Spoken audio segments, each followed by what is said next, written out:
ಎಲ್ರಿಗೂ ನಮಸ್ಕಾರ, welcome to my channel. ಎಲ್ಲರೂ ಹೇಗಿದ್ರೆ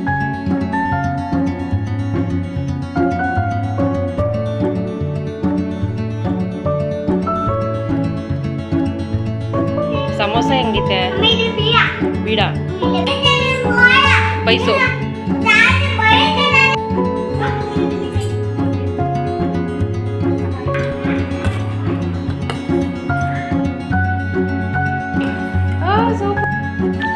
ಇವರಿಬ್ರು ಈಗ ತುಂಬ ಚೆನ್ನಾಗಿತ್ತು.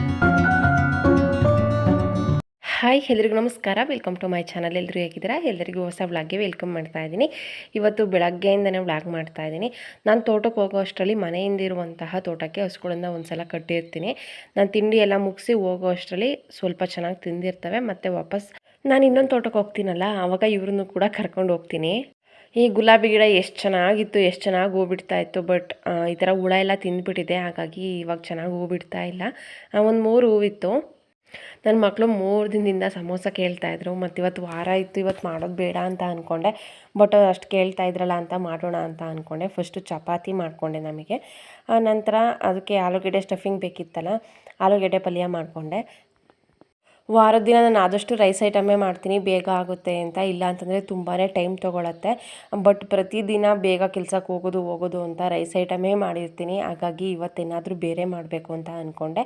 ಹಾಗಾಗಿ ಚಪಾತಿ ಪಲ್ಯ ಇವಾಗ ನಮಗೆ ರೆಡಿ ಆಯಿತು. ಆಲೂಗೆಡ್ಡೆ ಸಮೋಸ ಮಾಡೋದಕ್ಕೆ ಅಂತ ಇವಾಗ ಚಪಾತಿ ಮತ್ತೆ ಲೊಟ್ಟಿಸ್ಕೊಂಡು ಸ್ವಲ್ಪ ಲೈಟಾಗಿ ಸುಟ್ಕೊಂಡೆ. ಈ ಥರ ಎಲ್ಲರೂ ಯಾವ ಥರ ಮಾಡ್ತಾರೆ, ನಾನು ಅದೇ ಥರ ಮಾಡೋದು. ಕ್ವಿಕ್ಕಾಗಿ ಒಂದು ಸಲ ತೋರಿಸ್ಬಿಡ್ತೀನಿ ಯಾವ ಥರ ಅಂತ. ಶೇಪಿಗೆ ಈ ಥರ ಎಕ್ಸ್ಟ್ರಾ ಏನಿದೆ ಅದನ್ನೆಲ್ಲ ಕಟ್ ಮಾಡಿ ಎತ್ತಿಡ್ಕೊಂಡೆ. ಬೇಗ ಮಾಡಬಹುದು ಮತ್ತು ಟೇಸ್ಟ್ ಕೂಡ ಚೆನ್ನಾಗಿರುತ್ತೆ. ನಾವು ಹೇಗೆ ಮಾಡಿರ್ತೀವಿ ಅಂತ ಗೊತ್ತಿರುತ್ತಲ್ಲ, ಹಾಗಾಗಿ ಹೆಲ್ತಿಯಾಗಿ ಕೂಡ ಇರುತ್ತೆ. ನಾನು ಗೋಧಿ ಹಿಟ್ಟು ಹಾಕಿದ್ದೀನಿ. ಬರೀ ಗೋಧಿ ಹಿಟ್ಟು ಹಾಕಿದರೆ ಸ್ವಲ್ಪ ಹೊರಟಾಗಬಹುದು ಅಂತ ಅದಕ್ಕೆ ಸ್ವಲ್ಪ ಮೈಲಿಟ್ಟನ್ನು ಕೂಡ ಹಾಕಿ ಕಲಸಿದ್ದೀನಿ. ನೋಡಿ, ಇಷ್ಟು ರೆಡಿ ಆಗ್ತಾಯಿದೆ. ಇವಾಗ ಶೇಪಿಗೆಲ್ಲ ಕಟ್ ಮಾಡ್ಕೊಂಡಾದಮೇಲೆ ಅದಕ್ಕೆ ಆಲೂಗಡ್ಡೆ ಸ್ಟಫಿಂಗ್ ಮಾಡಿಕೊಂಡು ಈ ಥರ ಫಿಲ್ ಮಾಡಿಕೊಂಡೆ. ಎಲ್ಲದನ್ನು ಕೂಡ ಒಂದು ಸಲ ರೆಡಿ ಮಾಡಿ ಎತ್ತಿಟ್ಕೊಂಡು ಎಣ್ಣೆಲಿ ಒಂದು ಸಲ ಫ್ರೈ ಮಾಡ್ಕೊಳ್ತೀನಿ. ಆವಾಗ ಫಿಲ್ ಮಾಡಿಕೊಂಡು ಆವಾಗ ಎಣ್ಣೆಲಿ ಫ್ರೈ ಮಾಡೋಕ್ಕೋದ್ರೆ ಲೇಟ್ ಆಗುತ್ತೆ. ಹಾಗಾಗಿ ಇದನ್ನ ಹಿಟ್ಟು ಕಲಸುವಾಗ 1-2 ಸ್ಪೂನ್ ಎಣ್ಣೆನ ಬಿಸಿ ಮಾಡಿ ಹಾಕ್ಕೊಂಡಿದ್ದೆ, ಕ್ರಿಸ್ಪಿಯಾಗಿ ಬರಲಿ ಅನ್ನೋ ಕಾರಣಕ್ಕೆ. ನೋಡಿ, ಇವಾಗ ಎಲ್ಲದೂ ಕೂಡ ರೆಡಿ ಆಯಿತು. ಇದೇನು ಎಕ್ಸ್ಟ್ರಾ ಇದೆ ಇದನ್ನು ಕೂಡ ವೇಸ್ಟ್ ಮಾಡೋದಿಲ್ಲ, ಎಣ್ಣೆಲಿ ಫ್ರೈ ಮಾಡ್ಕೊಳ್ತೀನಿ. ಅದೇನೋ ಒಂಥರ ಶಂಕರಪುಳಿ ಬರುತ್ತಲ್ಲ, ಆ ಥರ ಟೇಸ್ಟ್ ಇರುತ್ತೆ, ತುಂಬ ಚೆನ್ನಾಗಿರುತ್ತೆ. ಮಕ್ಕಳಿಗೂ ಕೂಡ ತುಂಬ ಇಷ್ಟ ಆಗುತ್ತೆ. ಹಾಗಾಗಿ ಅದನ್ನು ಕೂಡ ವೇಸ್ಟ್ ಮಾಡಬೇಕು ಅನ್ನೋದೇನಿಲ್ಲ. ನಾನು ಆಚೆ ಕೆಲಸ ಎಲ್ಲ ಮುಗಿಸಿ ಇಷ್ಟೆಲ್ಲ ಮಾಡೋ ಅಷ್ಟರಲ್ಲಿ 9 ಗಂಟೆ ಆಯಿತು. ಇಷ್ಟೆಲ್ಲ ಕೆಲಸ ಮುಗಿಸಿ ನಾನು ವಾರ ಮಾಡೋ ಅಷ್ಟರಲ್ಲಿ ಲೇಟ್ ಆಯಿತು. ವಾರದ ದಿನ ಇದೆಲ್ಲ ಮಾಡಬಾರ್ದು, ಆದರೆ ಮಕ್ಕಳು ಅಷ್ಟು ಇಷ್ಟಪಟ್ಟು ಕೇಳಿದ್ರಲ್ಲ ಅಂತ ಮಾಡಿಕೊಟ್ಟೆ. ತುಂಬ ಕ್ರಿಸ್ಪಿಯಾಗಿ ಟೇಸ್ಟಿಯಾಗಿ ಚೆನ್ನಾಗಿತ್ತು. ನನ್ನ ಮಕ್ಕಳಿಗೆ ಇಷ್ಟ ಆಯಿತು. ತುಂಬ ಚೆನ್ನಾಗಿದೆ ಅಮ್ಮ, ಇನ್ನೊಂದು ಸಲ ಮತ್ತೆ ಮಾಡಿಕೊಡ್ತೀಯಾ ಅಂತ ಕೇಳ್ತಾಯಿದ್ರು. ಅಷ್ಟು ಕಷ್ಟಪಟ್ಟು ಮಾಡಿದ್ಕೋ ಒಂಥರ ಖುಷಿ ಆಯಿತು. ನಾವು ಅಷ್ಟು ಟೈಮ್ ತೊಗೊಂಡು ಅಡುಗೆ ಮಾಡೋದೆ ಚೆನ್ನಾಗಿ ತಿನ್ನಲಿ ಅನ್ನೋ ಕಾರಣಕ್ಕೆ, ಹೆಲ್ತಿಯಾಗಿರಲಿ ಅನ್ನೋ ಕಾರಣಕ್ಕೆ.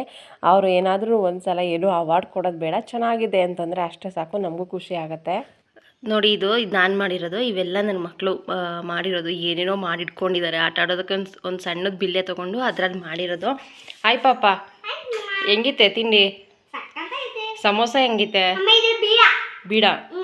ಹಾಂ, ಬೀಡ. ಆಮೇಲೆ ಅದು ಸಮೋಸ, ಪುಟಾಣಿ ಸಮೋಸ. ಹಾಂ, ಅದು ದೊಡ್ಡ ಸಮೋಸ.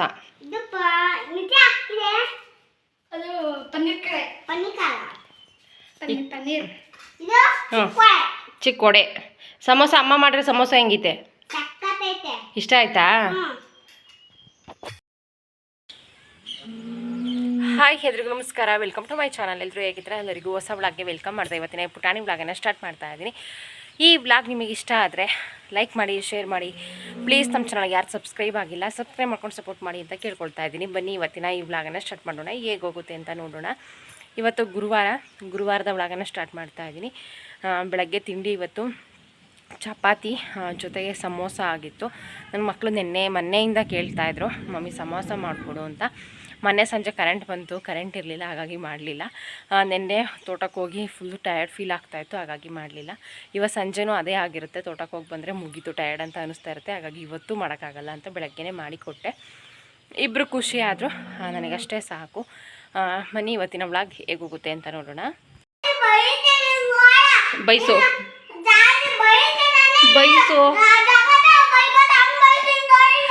ಅಪ್ಪ ಬಂದಾಗ ಹೇಳಿ ಬೈಸು, ಅಪ್ಪ ಬರೋ ತನಕ ಸುಮ್ಮನಿರು.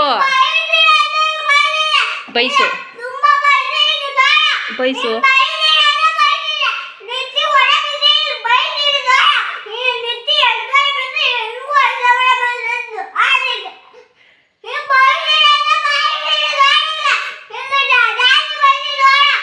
ಅಪ್ಪ ಬಂದಾಗ ಬೈಸು. ಇವಾಗ ಅಪ್ಪ ಬರೋ ತನಕ ಅಳಂಗಿಲ್ಲ.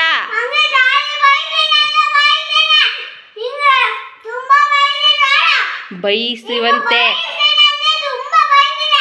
ಈಗ ಅಪ್ಪ ಬರೋ ತನಕ ಸುಮ್ಮನಿರು.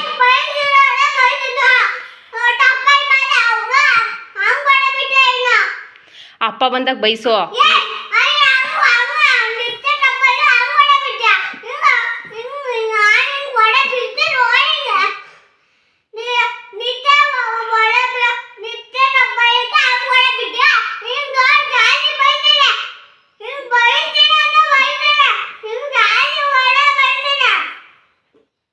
ಈಗ ಇನ್ನೊಂದು ಓದ ಬಿಡ್ತೀನಿ ಸುಮ್ಮನೆ ಇಲ್ಲ ಅಂತಂದ್ರೆ. ಅಮ್ಮಂಗೆ ತಿರ್ಗಿ ಹೇಳ್ತಾರ. ಅಮ್ಮಂಗೆ ತಿರ್ಗಿ ಅಮ್ಮಗ್ ತಿರ್ಗಿ ಹೇಳ್ತಾರ. ಅಮ್ಮಗ್ ತಿರ್ಗಿ ಹೇಳ್ತಾರ. ಅಮ್ಮಗ್ ತಿರ್ಗಿ ಹೇಳ್ತಾರ. ಅಮ್ಮಗ್ ಕೇಳಿ ಜಗಳ ಮಾಡ್ತಾರ. ಗುಡ್ಗರ್ಲಿ ಯಾರು ಹಂಗ್ ಮಾಡಲ್ಲ. ಅಮ್ಮಗ್ ಕೇಳಿ ಜಗಳ ಮಾಡ್ತಾರ. ಅಮ್ಮಕ್ಕೆ ಜಗಳ ಆಡ್ತಾರ.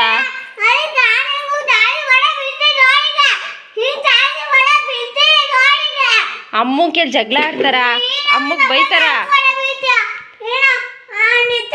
ಲಡ್ಡು ಈ ಥರ ಆಡ್ತಾ ಇರೋದು. ಅವಳು ಹುಟ್ಟಿದ್ಮೇಲೆ ಇದು 3ನೇ ಸಲನೋ 4ನೇ ಸಲನೋ ಇರಬೇಕು. ಅವಳಿಗೆ ಅಷ್ಟು ಈಸಿಯಾಗಿ ಸಿಟ್ಟು ಬರೋಲ್ಲ. ಸಿಟ್ಟು ಬಂದರೆ ಬೇಗನೆ ಕಂಟ್ರೋಲ್ ಆಗಲ್ಲ. ಅಕ್ಕ ತಂಗಿ ಇಬ್ಬರು ಏನೋ ಆಟ ಆಡ್ತಾಯಿದ್ರು. ಕಿತಾಪತಿ ಶುರುವಾಯಿತು, ಜಗಳ ಆಯಿತು. ಲಡ್ಡುಗೆ ಸುಮ್ಮನಿರು ಅಂತ ಹೇಳಿದೆ, ಆದರೂ ಕೇಳಲಿಲ್ಲ. ಲೈಟಾಗಿ ಒಂದು ಒದೆ ಬಿಟ್ಟೆ. ಅದಕ್ಕೆ ಇಷ್ಟೊಂದು ಆಡ್ತಾ ಇರೋದು. ನಿತ್ಯನ ತಪ್ಪಿದೆ. ನೀನು ನನಗೆ ಯಾಕೆ ಕೊಡದೆ, ನನಗೆ ಯಾಕೆ ನೀನು ಬೈದೆ, ನೀನು ಅಪ್ಪ ಬರಲಿ ಹೇಳ್ತೀನಿ ಅಂತ. ಇದನ್ನು ರೀಲಲ್ಲಿ ಕೂಡ ನಾನು ಶೇರ್ ಮಾಡಿದ್ದೆ. ಅದು ಕೆಲವ್ರಿಗೆ ಲಡ್ಡು ಭಾಷೆ ಅರ್ಥ ಆಗದೆ ಇರಬಹುದು, ಹಾಗಾಗಿ ಹೇಳ್ತಾ ಇದ್ದೀನಿ. ಲಡ್ಡು ನನ್ನ ಕೈಲಿ ಜಗಳ ಮಾಡ್ತಾ ಇರೋದು. ಅವಳ ಕೈಲಿ ಈ ತರಲೆ ಎಲ್ಲ ಮಾಡಿಕೊಂಡು ಮನೆಯೆಲ್ಲ ಕ್ಲೀನ್ ಮಾಡಿ, ದೇವ್ರ ಮನೆ ಕ್ಲೀನ್ ಮಾಡಿ, ಹೂವೆತ್ತಿ, ಸ್ವಲ್ಪ ತುಳಸಿ ಇತ್ತು, ತುಳಸಿ ಎಲ್ಲ ಕಟ್ಟಿಟ್ಟೆ. ಬೇಕಾದಂಗೆ ಕನಕಾಂಬರ ಹೂ ಸಿಗೋದು. ಗಿಡ ತೆಗೆದ ಮೇಲೆ ಇವಾಗ ಹೂವಿಲ್ಲ. ಎಷ್ಟು ಹೂವಿತ್ತು ಅಷ್ಟರಲ್ಲೇ ಪೂಜೆ ಮಾಡ್ತಾಯಿದ್ದೀನಿ. ಇವಾಗ ಫ್ರೆಶ್ ಅಪ್ ಆಗಿ ಬಂದು ಫೋಟೋ ಎಲ್ಲ ಒರೆಸ್ಕೊಂಡು ಹೂ ಮುಡಿಸಿ ಪೂಜೆಗೆ ರೆಡಿ ಮಾಡಿಕೊಂಡೆ. ಮಕ್ಕಳು ಮನೇಲಿದ್ದರೆ ಟೈಮ್ ಹೋಗಿದ್ದೆ ಗೊತ್ತಾಗೋದಿಲ್ಲ. ಏನೋ ಒಂಥರ ಚೆನ್ನಾಗಿರುತ್ತೆ. ಅದೇ ಥರ ಬ್ಯುಸಿಯಾಗಿ ದಿನಗಳೆಲ್ಲ ತುಂಬ ಚೆನ್ನಾಗಿ ಹೋಗ್ತಾ ಇದ್ದಾವೆ. ನಾನಿವಾಗ ಪೂಜೆ ಮಾಡ್ತಾಯಿದ್ದೀನಿ. ಈ ಥರ ಪೂಜೆ ಮಾಡಿ ತುಂಬ ದಿನ ಆಗಿಬಿಟ್ಟಿತ್ತು. ಆ ಧೂಳು, ಆ ಸೌಂಡು, ಮನೇಲೆಲ್ಲ ಕೆಲಸ ಸಿಕ್ಕಾಪಟ್ಟೆ ಒಂಥರ ಡಿಸ್ಟರ್ಬ್ ಆಗ್ತಾಯಿತ್ತು.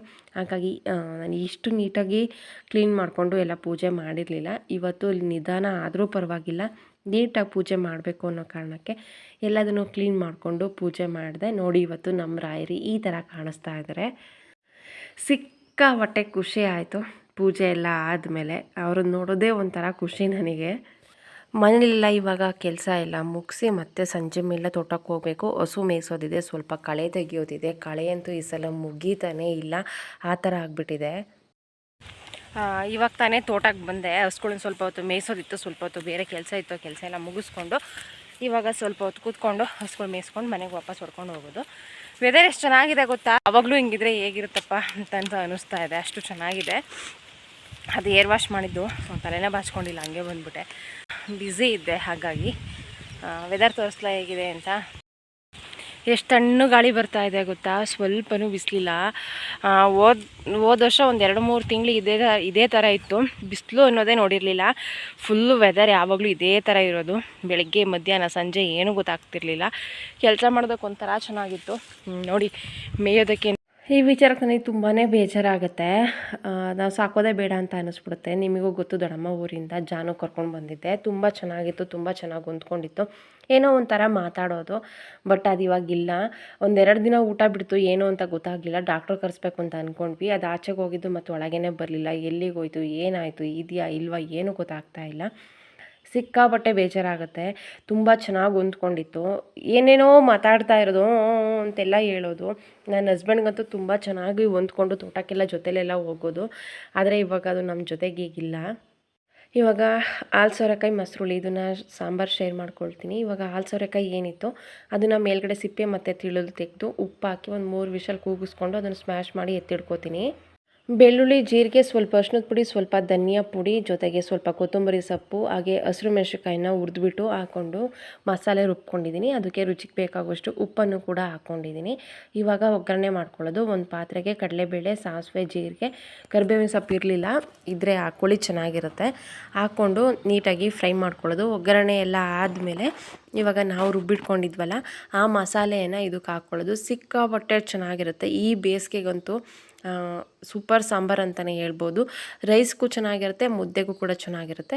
ಇವಾಗ ನಾವೇನು ಸಾಂಬಾರು ಮಸಾಲೆ ರುಬ್ಕೊಂಡಿದ್ವಿ ಅದನ್ನು ಹಾಕ್ಕೊಂಡು ಕುದಿಸ್ಕೊಳ್ಳೋದು. ಜೊತೆಗೆ ಈ ಕಡೆ ಹಾಲು ಸೋರೆಕಾಯಿನ ಬೇಯಿಸಿ ಸ್ಮ್ಯಾಶ್ ಮಾಡಿ ಎತ್ತಿಟ್ಕೊಂಡಿದ್ವಲ್ಲ ಅದನ್ನು ಹಾಕ್ಕೊಂಡಿದ್ದಕ್ಕೆ ಕುದಿಸ್ಕೊಳ್ಳೋದು ಅಷ್ಟೇ. ಇದನ್ನು ಪೂರ್ತಿ ತಣ್ಣಗಾಗೋವರೆಗೂ ಬಿಡೋದು. ಹಾಗೆ ಪೂರ್ತಿ ತಣ್ಣಗಾದ ಮೇಲೆ ಅದಕ್ಕೆ ಸಪ್ರೇಟ್ ಖಾರ ಎಷ್ಟು ಬೇಕಷ್ಟು ನಾನು ಸ್ವಲ್ಪ ಜಾಸ್ತಿನೇ ಮಾಡಿದ್ದೀನಿ, 2 ಟೈಮಿಗೆ ಆಗೋವಷ್ಟು.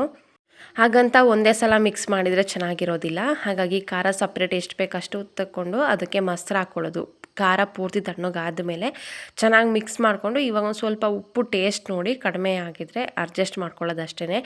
ಸಿಕ್ಕಾಪಟ್ಟೆ ಚೆನ್ನಾಗಿರುತ್ತೆ. ನನಗೆ ಫೇವ್ರೆಟ್ ಸಾಂಬಾರುಗಳಲ್ಲಿ ಇದು ಕೂಡ ಒಂದು ಅಂತ ಹೇಳ್ಬೋದು. ಇದನ್ನು ಒಂದು ಸಲ ತಿಂದರೆ ಇದ್ರ ಟೇಸ್ಟ್ ಮರೆಯೋದಕ್ಕೆ ಸಾಧ್ಯನೇ ಇಲ್ಲ. ಸ್ವಲ್ಪ ಉಪ್ಪು ಕಡಿಮೆ ಆಗಿತ್ತು ಅಂತ ಅನ್ನಿಸ್ತು, ಹಾಗಾಗಿ ಅದಕ್ಕೆ ಉಪ್ಪು ಹಾಕ್ಕೊಂಡು ಮಿಕ್ಸ್ ಮಾಡಿಕೊಂಡೆ.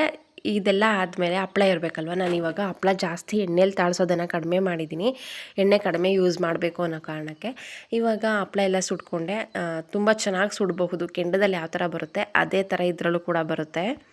ಈ ಕಡೆ ಸಾಂಬಾರು ಕೂಡ ರೆಡಿ ಆಯಿತು. ಇದಕ್ಕೆ ಬಿಸಿ ಬಿಸಿ ಅನ್ನ ಇರಬೇಕು. ಅನ್ನ ತಣ್ಣಗಾದರೆ ಅಷ್ಟು ಟೇಸ್ಟ್ ಇರೋದಿಲ್ಲ. ನನ್ನ ಮಗಳು ಅವತಾರ ನೋಡಿ ಸೀರೆ ಉಟ್ಕೊಂಡಿದ್ದೀನಿ ಅಂತ 2 ಟವಲಲ್ಲಿ ಸೀರೆ ಥರ ಉಟ್ಕೊಂಡು ಬಂದಿದ್ದಾಳೆ. ಈಗ ಊಟ ರೆಡಿ ಆಯಿತು. ಬಿಸಿ ಅನ್ನಕ್ಕೆ ಉಪ್ಪಿನಕಾಯಿ, ಸಾಂಬಾರು, ಹಪ್ಪಳ, ಊಟ ಮಾತ್ರ ಸಖತ್ತಾಗಿತ್ತು. ಈ ಥರ ಒಂದು ಸಲ ಟ್ರೈ ಮಾಡಿ. ಸಿಗ್ತೀನಿ ಮುಂದಿನ ಹೊಸ ವ್ಲಾಗಲ್ಲಿ. ಈ ವ್ಲಾಗನ್ನು ಇಲ್ಲೇ ಎಂಡ್ ಮಾಡ್ತೀನಿ. Thank you.